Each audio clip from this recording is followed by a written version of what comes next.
Tinha outras perguntas, mas acho que o candidato Adilson tinha respondido. No meio das perguntas que foi a... Você respondeu, né? A relação com o controle social, acho que dentro da pergunta anterior, ele respondeu. E também a questão da saúde da família, né? A precarização dos vínculos, principalmente no exterior. Então, eu passo a pergunta sobre escolas médicas privadas que estão sendo abertas no Brasil e as tentativas de se abrir aqui em Pernambuco. Você vê que em outros estados aqui no Nordeste, várias escolas privadas, sem estrutura de ser escolas médicas, estão sendo abertas. Nos últimos 20 anos, várias escolas médicas foram abertas no país, muitas delas com péssimas condições estruturais. O que fará para impedir essa proliferação em nosso estado e instituir de forma organizada a formação profissional, a nossa área profissional médica? Olha, Silvio, os números que nós temos mostram que o problema de Pernambuco não está na formação acadêmica de médicos e clínicos, mas está na residência. Está na residência. Então, inclusive os números comparados de médicos do Brasil com outros países, o Brasil tem muito médico. O Brasil é um dos países que mais tem médicos, né, per capita. Então, especificamente aqui em Pernambuco, me parece que o nosso programa aponta nessa direção. Nós temos que investir fortemente na carreira e garantir, me parece que hoje nós temos capacidade de 200 alunos de residência. E nós temos já, eu acho que com a Univasf, nós devemos ir para 400, 420 estudantes formados por ano. Então, nós hoje não temos sequer capacidade de residência para o conjunto de alunos que nós já formamos nas faculdades de medicina. O problema nosso está na residência, na qualificação, no incentivo.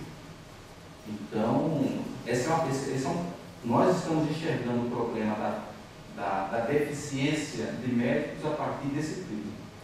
Bem, com relação à qualidade da formação do médico, da proliferação de escolas sob uma ótica de mercado, transformando o diploma de médico numa mercadoria que você vende em qualquer faculdade, bem, nós devemos, junto com as entidades médicas, discutir o problema e garantir condições de que a gente priorize a qualidade, a necessidade e o planejamento.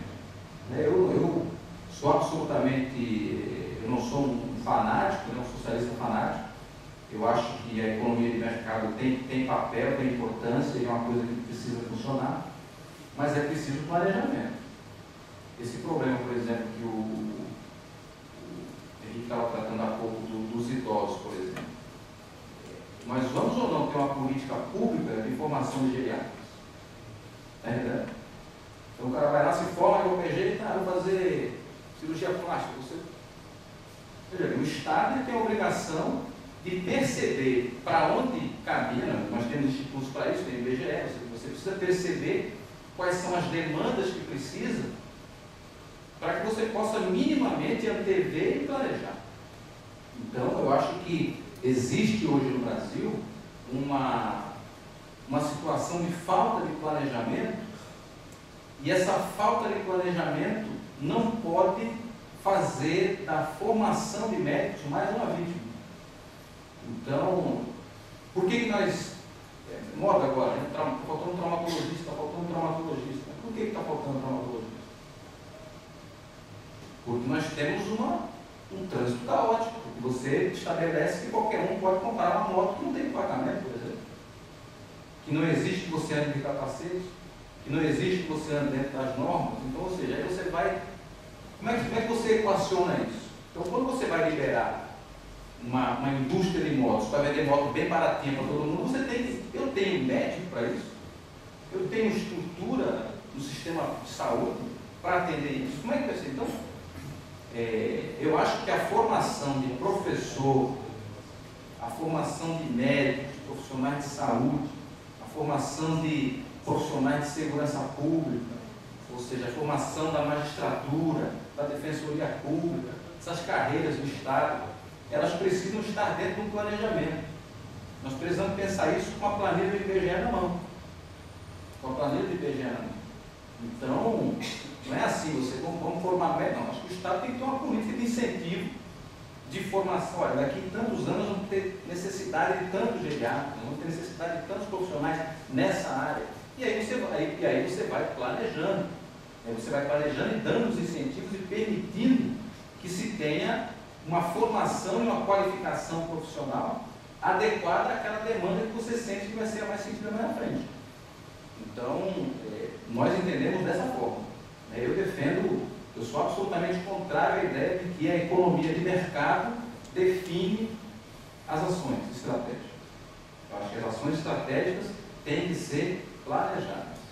Óbvio que nem todo planejamento está 100% certo, mas nós temos que perceber qual é a demanda que se apresenta e, a partir daí, a gente dimensionar quanto o governo vai gastar, quanto ele vai investir, aonde, quando, em que região, etc. É assim que a gente pensa.